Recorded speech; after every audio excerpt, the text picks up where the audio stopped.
It's a meditation, and it's meditation after lunch. So just like in the shamatha practice, we need to look out for the obstacles that might arise. And one might be excitement, looking out for distractions of following our attachments, and the other laxity, where our clarity or the intensity of our clarity of our minds will dip.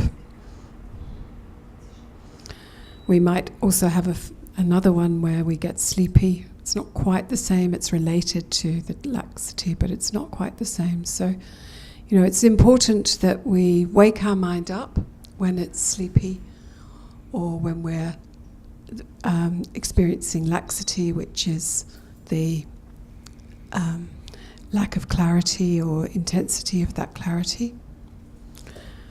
And we focus our mind, we bring it back down a bit when we're experiencing excitement.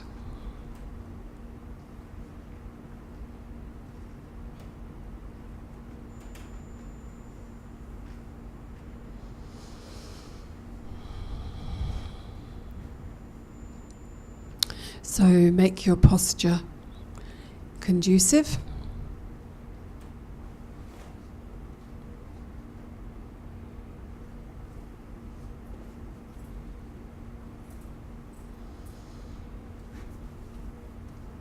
Remember why you're here doing this. Remembering your motivation. Really directly in this case, because we're studying Boddhichita, so this is really helping us with our, this motivation is really why we are here, to become enlightened for the benefit of others.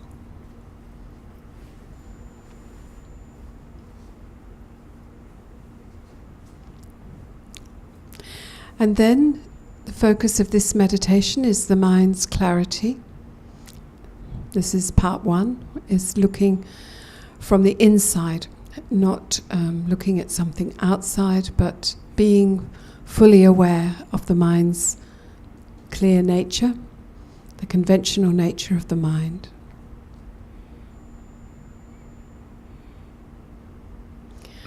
So your focus, your identification is with the mind, not with the things that might appear to the mind. These just arise within the mind, just like clouds arise within a sky. But in this meditation, we really want to be the sky, where the clouds come and the sky is undisturbed. And eventually the clouds may get less clouds, or maybe no clouds. And our mind can really rest in that non-conceptuality.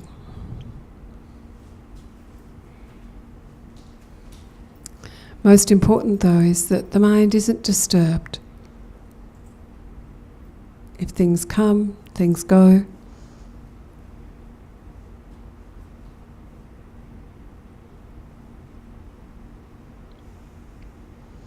Just staying in the experience of the spacious, clear awareness.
So noticing if your mind is excited and it wanders to objects of attachment, just bring it back. Stay with the vast, open, spacious, clear awareness, just like the sky.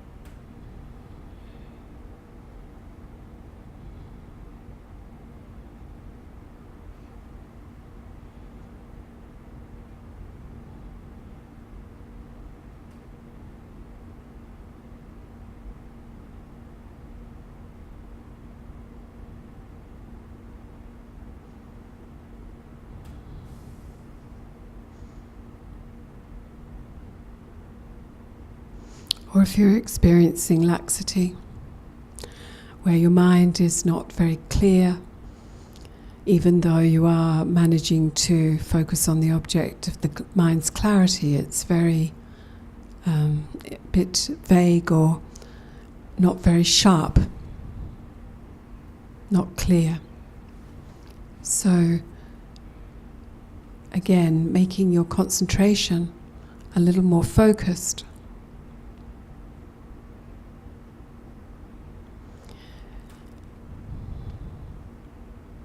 And just experiencing the mind's clarity, not thinking about it, not analyzing it.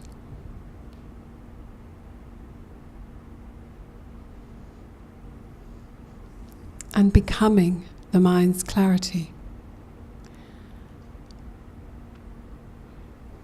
And recognizing anything that appears is just appearing within the mind, so it dissolves into the same clarity.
Clear, spacious luminosity, just like the sun shining through the sky.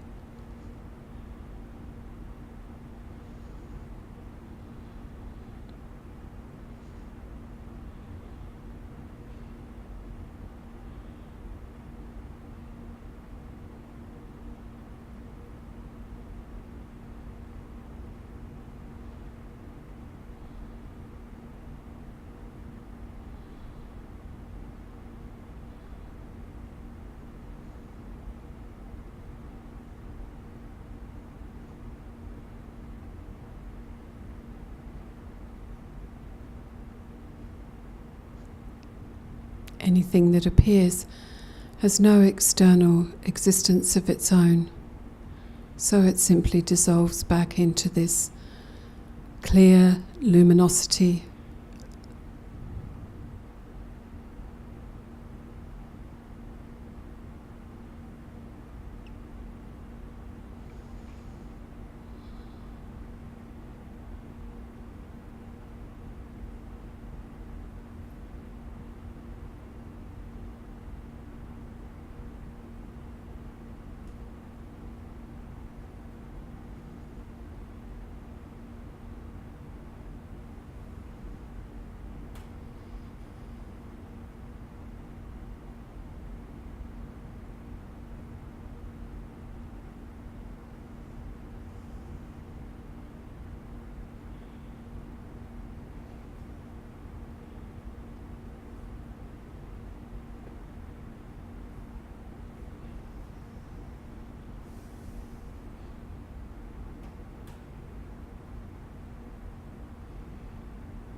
And now we bring in some analysis where we check.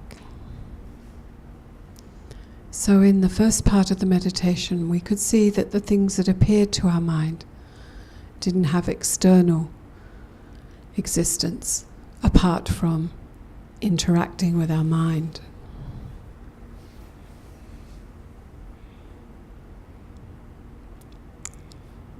They weren't separate from the mind. But what about the mind? Does that exist in an absolute or an inherent way?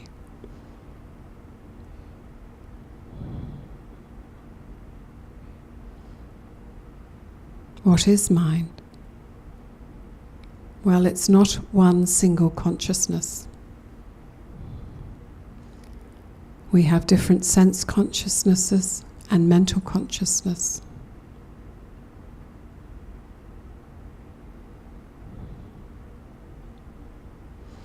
And there's a flow, an interaction happening within the mind.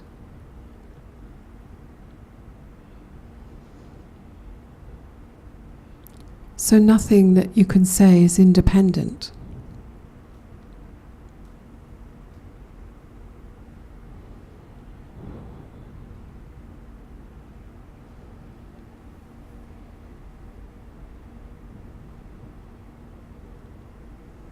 The mind exists in relation to other things, like our body.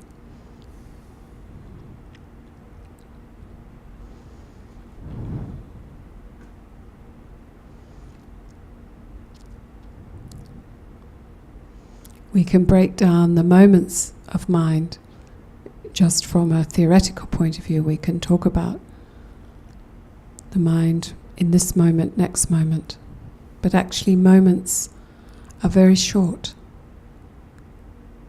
We talk about them as 1/64th of a finger snap. And then each of these mini moments has a beginning, middle, and an end moment. And then you can look at the beginning mini moment and break that into beginning, middle, and end. And so on, and so on, and so on. There's nowhere you can find an independent, separate moment or mini moment.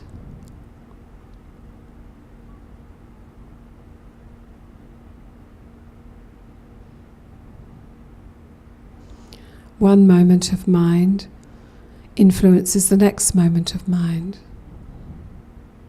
So that's what makes the continuum. In conventional terms. Because conventionally we can talk about moments of mind. But as each of these moments, when we look for them, they're just unfindable. So there's no ultimate moment of mind. and there's no mind existing separately from everything else.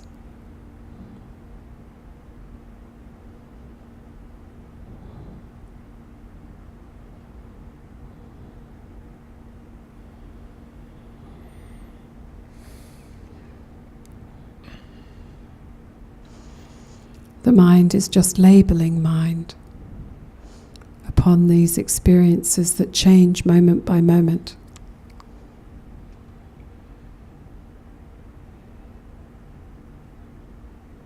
That incorporate different aspects of consciousness.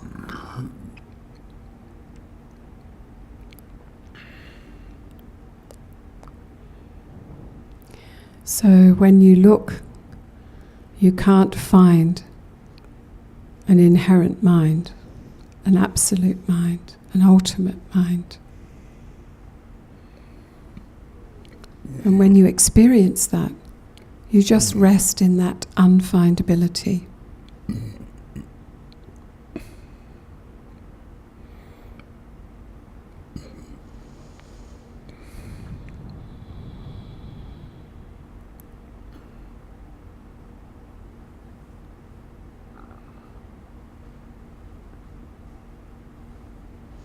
Resting in the experience of the mere absence of an inherently existent mind.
If something starts to appear as a mind that exists out there, a thing, an object existing from its own side, then analyze again. And when you don't find anything, rest in the mere absence of an ultimate, inherent sense of mind.